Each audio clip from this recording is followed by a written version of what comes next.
Hey, what's up guys, Foxlone here, and today I'm going to be taking out the ignition on this 1986 Oldsmobile Firenze the right way.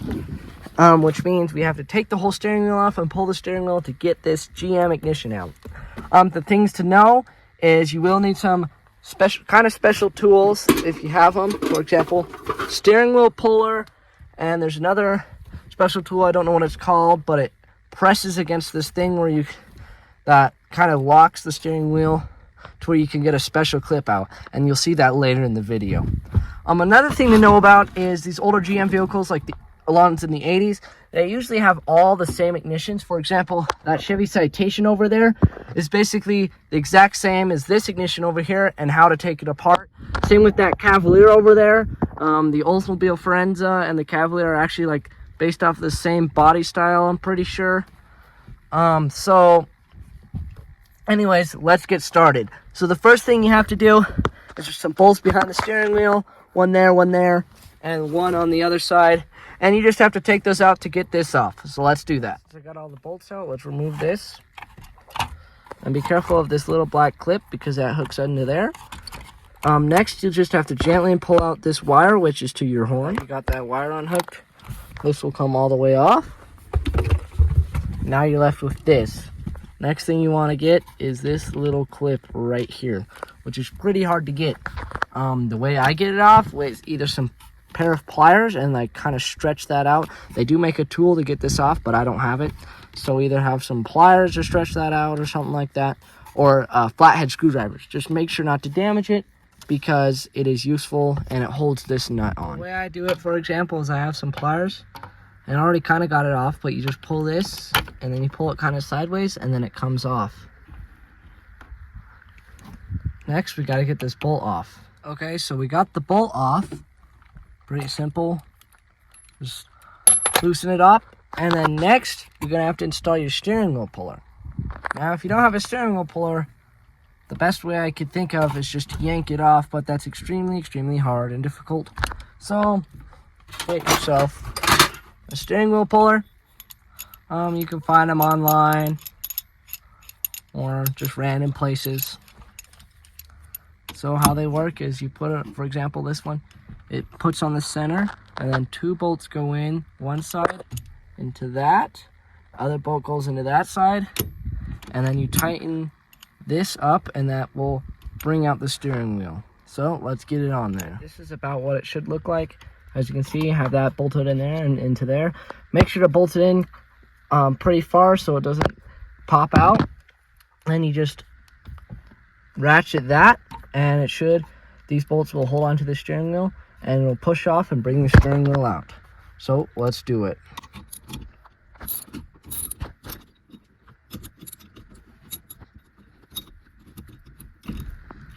Just like that. Have the steering wheel off. So once you got your steering wheel off, this is what you're left with. Take this thing out. That's for your horn. Put that somewhere safe. And now we have to compress this thing because there's a little clip behind there that we have to take off in order to get this off to get to the ignition. So what you have to do is there's this tool that I have right here. And so first you screw this side on, like so. And you get the thing that you dropped on the floor. So there's supposed to be, well, as you can see, there's a hole right here. And then right here, there's also a hole. That goes in there. And you're supposed to put a bolt or something like that through the hole, but I don't have that. So I found something solid to put in there. And now you just tighten it up using, first you have to use this bolt.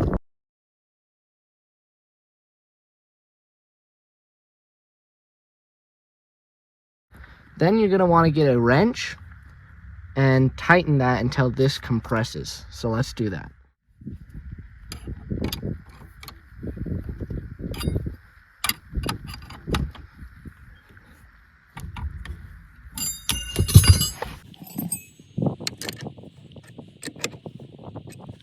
So as you can see, we compressed this and now it removes this metal ring. Now this metal ring holds this back. So what we have to do is take that off so we can get to all the stuff inside to get to the ignition out. To do that, we have to take this off, and it's pretty hard to do. I'm pretty sure there is a tool to do it, but all I have is 2 flathead screwdrivers. And basically, I kind of just widen this out enough to take it off. It's a bit of a pain, but it's doable, and you just have to be patient. Try not to break it, and then once you do reinstall it, make sure this gap is as small as possible. So I'm going to take that out. After a bunch of tries, I finally got that off. So the best way I found to do it is stick a screwdriver right in between there. And as you're doing that, kind of push it this way so one will go that way. And then hold it with your hand, and your other hand, do this. Push it that way, and it should come off. Next, let's take this off, and then we'll have access to what's underneath this. So I went ahead and took the compressor off and put the clip over here. Now what's underneath this is all of this, which is like for your turn signal, your hazards, and everything like that. Another thing to remember is there's this one space in this up here that's slightly bigger than all the other spaces. Make sure to line that up with the notches on here. And also that horn piece has to go through there. So now we could just pull this off and get access to all the screws underneath. Now the way you get these screws is you just get the right screwdriver, unscrew that one that's kind of hidden. There's one under there, and then there's another one behind this. So let's get those off. Oh, also there's one on the hazard lights right in there. And remove all of those and put them in a safe place. Okay, once you got all the screws unscrewed, make sure to keep this one with this little lever piece, which goes on this turn signal because it's a special one. All these ones are the same, so you can just group them together. After that, carefully pull off your plastic right here and do not tear the wiring harness. Next, you'll see this. So what you need to do here is pull very, very carefully, pull these out. That is a part of the ignition. So make sure to pull those out very carefully and do not break them. They're easy to break, and if you do that, your car will not work correctly. So the easiest way is just to pull them out just like that. Put them up there. Next, you want to unbolt this bolt right here to get this ignition out. So let's do that. All right, so I got the bolt unbolted. Take it out. That's what it looks like. Next, your ignition can just slide right out. That's what it looks like. So let's say you have to get a new ignition. So your new ignition, you slide it in. Now remember what position your old ignition was. For example, mine was in the lock position. What you need to do is there's that little slot right there. When you put that in, you want to make sure it's lined up. Once you put the bolt in there, you want to make sure it's in the right area so it doesn't fall out and you can bolt it in correctly. And before you put everything back together, put the keys in and turn it, bolt it up, turn it, and make sure you have that full range of motion before you put everything together, because you may not have that full range of motion and you may have to take everything apart again. So make sure you have the full range of motion before putting anything back together. After that, you will be done and you will put everything together. Now, for me, I lost the keys. So the reason why I had to do this is because I had to put it into neutral to move the car. Although I don't have a replacement ignition, if you ever wanted to get a car out of neutral and you don't have the keys, stick the screwdriver in that little slot on the side right there, that little space in between, and simply turn it without ruining the gears, just like that. Now it's turned, and now it's unlocked, and you can slide it into neutral. Then you can put your steering wheel back on and steer the car and take it out of park using a screwdriver. So now we just have to put it back together, which basically we just do everything but in reverse. So pretend you have your ignition in there. You want to bolt it back up, and don't forget to put that back in there. Like I said, be super careful with that because they're made out of plastic and they can break easily.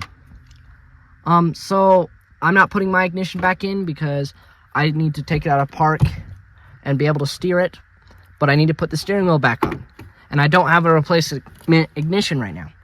So pretend ignition's in there. You got that bolted back up.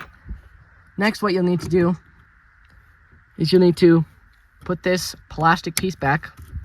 Just kind of tuck it in there. And make sure it lines up with the holes that you took the screws out of.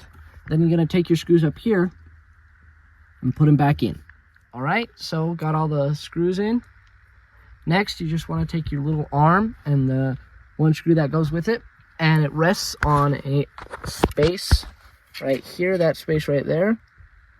And you just put that ball joint in while putting it in like this, and make sure that you'll have the full range of motion as well. Make sure this turns to there and up, so both your left and right turn signals will work.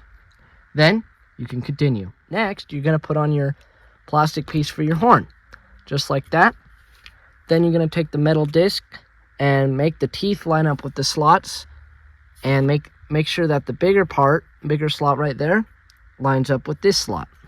Then you might have to turn the steering wheel thing a little bit more for the horn and make sure everything lines up perfectly. And there you go.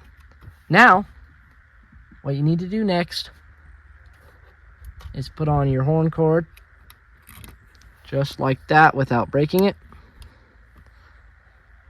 Then you'll grab your ring, slide it on there just like so, just so it stays on there. Then grab your compressor tool again and want to compress this down until you see the slot where this ring goes. So I'm going to do that real quick. Okay, so I tighten it and I got it compressed down to where the slot is visible and where I can get this ring on. Then you're just going to have to work it back on the way you worked it off with the screwdriver or whatever tool you used. Make sure that this gap is as small as possible so you don't have risk of it popping off or anything like that. And make sure to make it round as possible as well. Alright, I'm going to do that real quick and then I'll be back. So I got the ring back on there. As you can see, the gap isn't as close as it was before, but that's as good as I can get it with the tools I have. Next, you're just going to want to take your compressor tool off and on to the next part. Alright, so the next step is put the steering wheel on. But I caught myself on two things that I've done wrong. First, you're supposed to put the steering wheel on and do everything else before you put this on. Once you have everything done and the steering wheel on, then you put this in, because it's a lot easier to put it in and hook it in instead of feeding it through the steering wheel. Another thing is, I forgot to put the hazards back in, but that's easy. It's just one screw like that and that. So easy peasy, no problem. So after you put your hazards back in and this wire, get your bolt and get your clip. All right, so I got the hazards back in. There's also a spring that goes in here to make this springy. Test to make sure they work, which they do. Make sure to bolt on your steering wheel. Make sure to get it tight, because that actually sets the steering wheel back into those grooves. And then also get your clip on there. All you have to do now is hook this back up with that cord and bolt these 3 bolts back in, and you'll be all good. All right, and you got this last thing bolted on, got the horn cord hooked up. Now you should have a brand new ignition and you should be able to drive your car.